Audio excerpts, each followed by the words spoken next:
안녕하세요. 산부인과 전문의 오상현입니다. 오늘은 세균성 질염에 대해서 살펴보겠습니다. 세균성 질염이 생겼을 때 임신 중에 산모와 태아에게 어떤 영향을 미치는지 살펴보는 시간을 가져보겠습니다. 질염의 종류는 칸디다 질염이 있고 세균성 질염이 있고 성병성 질염이 있어요. 그래서 보통 뭐 질염 이러면은 질 분비물이 많아지고 그 분비물로 인해서 생기는 여러 가지 증상들이 질염이잖아요. 그냥 질에 염증 생긴 거. 근데 이제 증상은 비슷비슷해 보이지만 이렇게 원인에 따라서 종류가 있는 거예요. 그래서 지난 시간에는 제가 칸디다 질염에 대해서 설명을 드렸는데 뭐 임신 중에 가장 흔히 생기는 질염이 칸디다 질염이었죠. 다행히 칸디다 질염은 산모와 태아에게 큰 영향을 미치지 않아서 불편 증상이 없다면 굳이 그렇게 꼭 치료를 하지 않아도 되는, 그래서 불편 증상이 심하면 치료를 하는 그런 질염이라고 설명을 드렸어요. 그러면 오늘 시간에는 이 세균성 질염, 즉 세균이 과정식되어서 여러 가지 불편 증상을 일으키고 산모와 태아에게 나쁜 영향을 미치는 질염에 대해서 살펴보겠습니다. 정상 질 내 미생물의 구성. 지금 이 그림을 보면 이 밑에가 질이고 질 위로 따라 올라가면 자궁이 있죠. 그럼 이 자궁에 아기가 임신 중이니까 아기가 자랄 거예요. 그리고 나팔관이 있고 난소가 있고, 이 그림이 여성 생식기 모형이죠. 그럼 이 질 부분을 확대해서 보면은 질 안은 공간이에요. 예, 이렇게 공간에 여러 가지 미생물들이 자라는데, 어떤 미생물들이 자라냐면 뭐 락토바실러스, 젖산 간균이죠. 그리고 가드네렐라, 프레테볼라, 박테로이데스, 그 다음에 마이코플라즈마, 스트랩토코커스, 칸디다, 뭐 이런 여러 가지 미생물들이 이 질 안에 굉장히 많이 공존하고 있어요. 뭐 지금도 여러 가지 새로운 균들이 막 발견되더라고요. 제가 전문의 딸 때까지 배웠던 그런 균들이 아니라 최근에도 새로운 균들이 발견되어서 명명되고 뭐 그런 그 균들이 어떤 역할을 하는지 규명하고 이런 일들이 있는데, 근데 중요한 거는 여기서 락토바실러스, 이제 젖산균, 젖산간균이라고 하죠. 젖산을 생성하는 젖산간균, 이게 가장 우세하다는 거예요. 정상질 미생물 구성에서는. 근데 이 락토바실러스가 많이 있어야 질내가 건강한 거죠. 마치 우리가 장에 유산균이 좋은 역할을 하듯이 이 질 안에는 이 젖산간균이 좋은 역할을 한다는 거죠. 그리고 이 젖산간균이 젖산을 생성하니까 질내 산도가 3.5에서 4.5, 약산성을 띠는 거죠. 알칼리성이 아니라 약산성. 그리고 이 약산성이 또 다른 세균들의 침입을 막아주는 어떤 면역 방어 작용도 하는 거거든요. 그런데 세균성 질염의 질 내 미생물 구성 변화, 즉 질염이 걸렸을 때, 특히 세균성 질염이 걸렸을 때는 이 미생물의 변화가 온다는 거예요.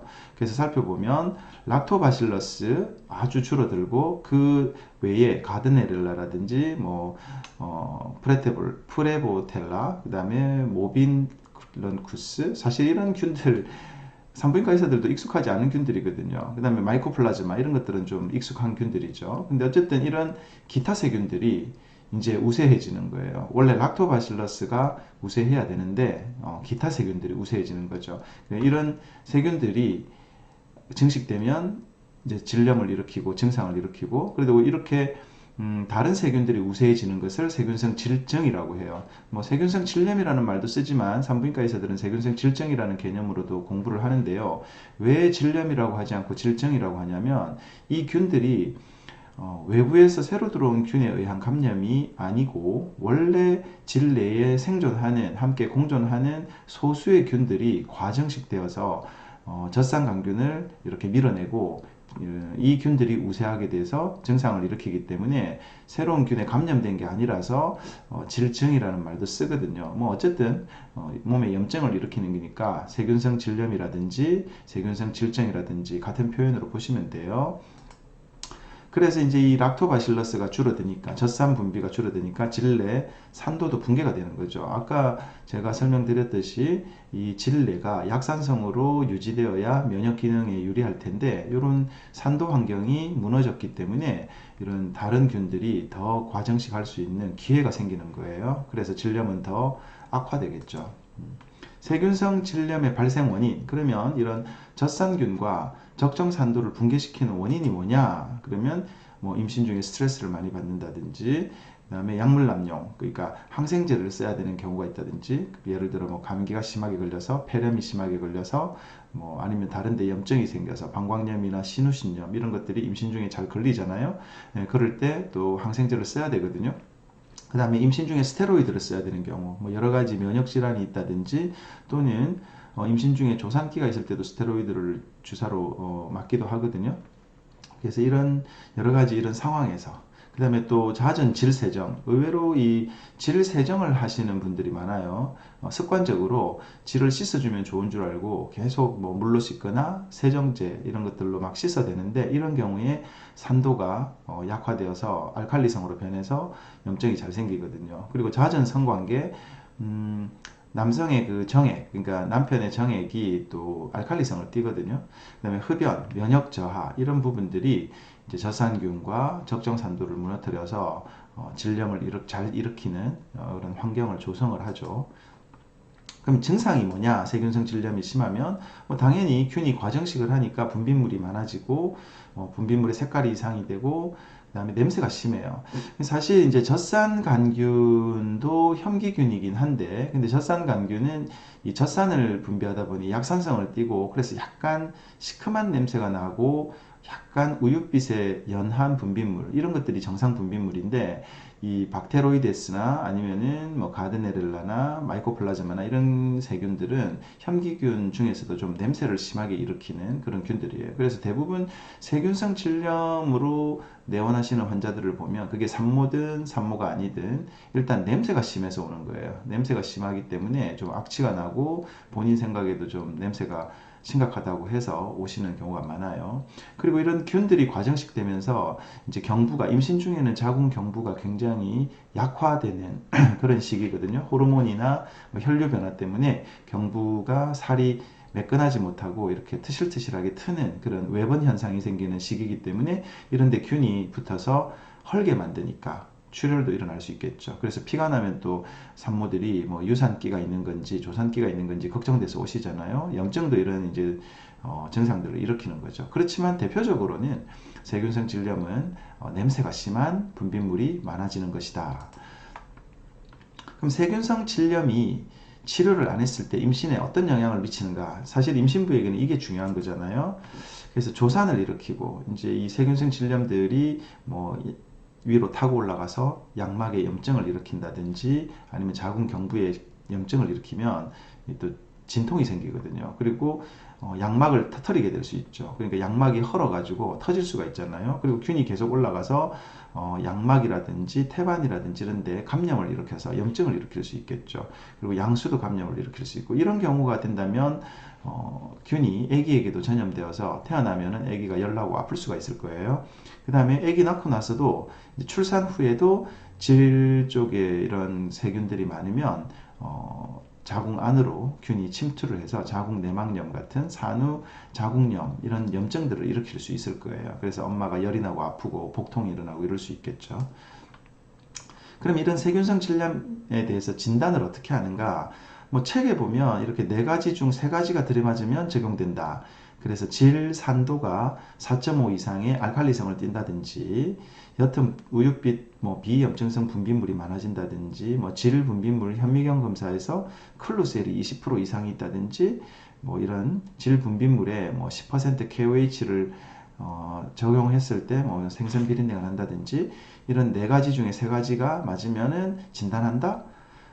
산부인과 의사들 중에 이렇게 진단하는 사람 없어요. 뭐 이렇게 일일이 하나하나 대조해서 산도 측정하지도 않을 뿐더러, 그 다음에 클루셀을 현미경으로 관찰하지도 않을 뿐더러, 이런 진단은 교과서적인 거고, 실제 이제 병원에서 산부인과 의사들이 어떻게 진단을 하느냐면, 일단 냄새가 심하다는 증상을 들어봐요. 환자가 와서, 산모가 또는 환자가 와서 저 질에서 냄새가 많이 나요, 이런 증상을 보고, 그 다음에 의사가 또 분비물을 관찰해요. 그렇지만 이제 오래된 산부인과 의사들이라면 세균성 질염의 냄새는 그냥 질 검사, 질경으로 검사해서 면봉으로 이렇게 찍어보면 분비물의 양상이나 냄새가 확 이렇게 세균성 질염이라는 걸 알게 되거든요. 그래서 이게 세균성 질염이겠구나 하고 의심이 되면 대개 요즘은 이제 검사를 하죠. 질 분비물을 가지고 검사를 하면 이렇게 어떤 12종의 PCR 검사를 하게 되면 가드네렐라 바지날리스 이런 균이 검출이 돼요. 그런 경우에는 이게 가드네렐라 질염이겠구나, 또는 다른 이런 마이코플라즈마 질염이겠구나, 뭐 클라미디아 질염이겠구나 하고 이렇게 균이 확인이 되는 경우가 많아요. 물론 이제 아까 말씀드린 것처럼 여러 가지 균들, 뭐 모빈클러스라든지 뭐 다른 그 박테로이데스나 뭐 이런 여러 가지 기타 균들에 대한 검사는 시행하지 않아요.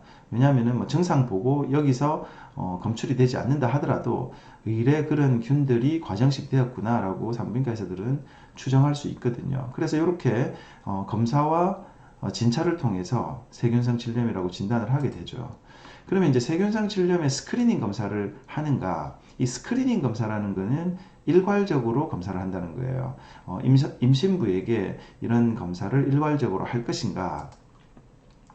그러면 정상이 없는 산모까지 일괄적인 정기검사를 시행하지 않는다. 정상이 있는 산모만 선택적으로 검사를 한다. 그러면은 여러 가지 아까 그 세균성 질염 그 균들이 임신부와 태아에게 안 좋은 영향을 미치는데 일괄적으로 검사를 하면 되지 않습니까? 그래서 왜 안 하는가? 비용적인 문제가 있는 거죠. 사실 우리나라는 비용이 굉장히 저렴하지만 미국 같은 경우에는 굉장히 비용이 비싸요. 우리나라는 뭐 산모에 대한 혜택이 좋기 때문에 이런 검사 시행해도 사실 검사 비용을 산모가 몇천 원 이내로 부담을 하거든요. 그런데 미국 같은 경우는 어마어마하게 비싸죠. 그리고 또 이후로 또 세균성 질염과 조산 이런 부분들, 그러니까 합병증, 이 질염을 일으키는 균들이 임신에 대한 합병증들, 어떤 합병증들을 일으키는가를 또 여러 가지 조사를 하겠죠. 그래서 그런 것들을 해보면 검사, 스크리닝 검사를 하는 게 큰 의미가 있는가, 없다, 이런 식으로 결론이 나게 되는데, 그러면 세균성 질염과 이 조산과의 관계에 대한 여러 가지 논문들이 많이 있어요. 근데 그 중에 이런 한 논문을 살펴보면 세균성 질염과 특정 유전자를 가진 여성은 조산 발생률이 9배나 높다. 그러면 질염이 이 조산 발생률을 9배나 높이는 게 아니라 특정 유전자를 가진 여성이니까 어떤 여성에서는 이렇게 이제 말이 되는 거죠. 무조건 세균성 질염이 있다고 조산 발생률이 높은 게 아니라 어떤 유전자를 가진 여성은 조산 발생률이 9배나 높다. 그러면 이런 특정 유전자 검사를 하느냐? 하지 않아요. 왜냐하면 세균성 질염은 치료가 복잡하지 않기 때문에 이런 특정 유전자 검사가 훨씬 복잡한 검사거든요. 그래서 누구는 조산 발생률이 굉장히 높은 거고 누구는 조산 발생률이 그리 높지 않게 되겠죠. 그러나 조산에 대해 위험성이 높지 않는 여성들의 경우 세균성 질염을 치료해도 조산 발생률을 낮추지 못한다. 조산에 대해 위험성이 높은 여성들은, 그러니까 조산 발생률의 위험성이 높은 여성들은 이전에 조산 출산을 한 경험이 있는 여성이거나 자궁 경부가 짧은 경우, 그 다음에 임신 중에 자궁 수축이 자주 발생되는 경우, 이런 경우는 아기가 빨리 나올 그런 조건이 되는 거잖아요. 그래서 조산이 돼서 아기가 인큐베이터에 들어갈 조건이 되는 거잖아요. 이런 조산 발생률 위험이 높은 여성들의 경우에는 이 질염에 대해서 스크리닝 검사를 일괄적으로 하는 것이 도움이 되는가? 그것도 논란이 있어요. 그러면 그렇게 진단을, 스크리닝 검사를 해서 진단을 해서 치료를 해도 조산을 이렇게 막을 수 있는가? 그렇지 않다고 되어 있거든요. 심지어 조산에 대해 위험성이 높지 않은 여성들, 그런 여성들도 치료해도 이 조산 발생률을 낮출 수 없기 때문에, 그럼 이래나 저래나 세균성 질염이 있는 여성들에게 조산 발생률을 꼭 낮추어지는 건 아니잖아요. 그렇기 때문에 어떤 검사를 일괄적으로 시행하지는 않는다는 거예요. 실제로 우리나라에서도 일괄적으로 검사를 시행하지는 않아요. 또 그렇게 산부인과 의사가 증상도 없는데 검사를 일괄적으로 시행하면 우리나라 심사평가원이 다 삭감을 하거든요. 그러다 보니 우리나라에서도 산부인과 의사 선생님들은 선택적으로 증상이 심한 사람들은 이렇게 하게 되죠. 현재 미국 산부인과 학회, 그다음 미국 질병관리청, 뭐 어떤 여러 가지 기관들 모두 조기분만에 대한 위험성이 높든 낮든, 즉 조산의 위험성을 가지고 있든 없든 조산 예방을 위해서 무증상 임신부에게 세균성 질염 검사를 일괄적으로 시행하는 것은 권장하지 않는다. 그래서 일괄적으로 검사를 안 하는 거예요. 아기나 산모에게 나쁜 영향을 미칠 수 있을지라도. 세균성 질염과 산후기 감염. 그러면은 세균성 질염이 애 놓고 나서 산모에게 어떤 영향을 미치는가 하고 이제 산부인과 교과서 37장 자궁 감염편을, 그러니까 37장은 산후기 합병증에 대해서 다루는 챕터거든요. 그럼 그 장에서 자궁 감염편을 보면 그룹 B 연쇄구균이나 클라미디아나 마이코플라즈마, 유레아플라즈마, 가드네렐라 같은 세균 미생물들이 질과 외음부에 많이 증식되어 있으면 산후기에, 그러니까 애 놓고 나서 자궁 감염의 가능성을 높인다. 그러니까 애 놓고 나서도 자궁의 염증을 잘 일으킨다. 이런 일이 되겠죠. 그러면 이제 세균성 질염의 치료는 항생제예요. 세균이니까 항생제로 치료하죠. 그래서 이 항생제는 뭐 제일 흔히 쓰는 항생제는 메트로니다졸. 왜냐하면 앞에서 제가 살펴본 세균들은 대부분 혐기성 세균이거든요. 그러니까 혐기성 세균에 잘 듣는 항생제가 메트로니다졸이에요. 다행히 이 메트로니다졸이 인부에 대한 투여가 리스크 B, 그러니까 우리가 이제 산모가 항생제를 먹으면 아기에게 괜찮을까요? 뭐 이런 걱정을 많이 하잖아요. 근데 다행히 B등급, 그러니까 크게 영향을 미치지는 않아요. 그렇기 때문에 쓸 수 있겠죠. 물론 뭐 세균의 종류에 따라서 아지스로마이신 같은 B등급, 그리고 클레리스로마이신은 C등급이죠. 만약에 이제 이런 위에 그 항생제들을 써봤을 때 잘 안 들으면 이런 것도 쓸 수 있는데, 그렇지만 뭐 이런 클레리마이신 같은 경우 저는 거의 안 써요. 그냥 위에 메트로니다졸이나 아지스로마이신 같은 이런 B등급의 항생제들을 주로 처방하게 됩니다. 그리고 뭐 지노베타딘 질정이나 클리늄 질정 같은 질정제는 이제 태아에게 큰 영향을 미치지 않기 때문에, 특히 이제 아무리 이게 B등급의 약이라 하더라도 임신 초기에는 그래도 B만큼의 영향을 미치잖아요, 애기한테. 그러다 보니 임신 초기에는 즐겨 사용하지 않고 즐겨 처방을 안 하는 거예요. 그냥 밑에 질정으로 증식을 억제하고, 이후에 이제 임신 중기에 증상이 계속 지속되면 검사를 통해서 균들이 검출되면 위에 그런 세균 죽이기 위해서 항생제들을 쓰는 거죠. 그러면 세균성 질염의 결론, 비정상적인 질 분비물 증상이 나타나면 담당 의사에게 적극적으로 알려야 한다.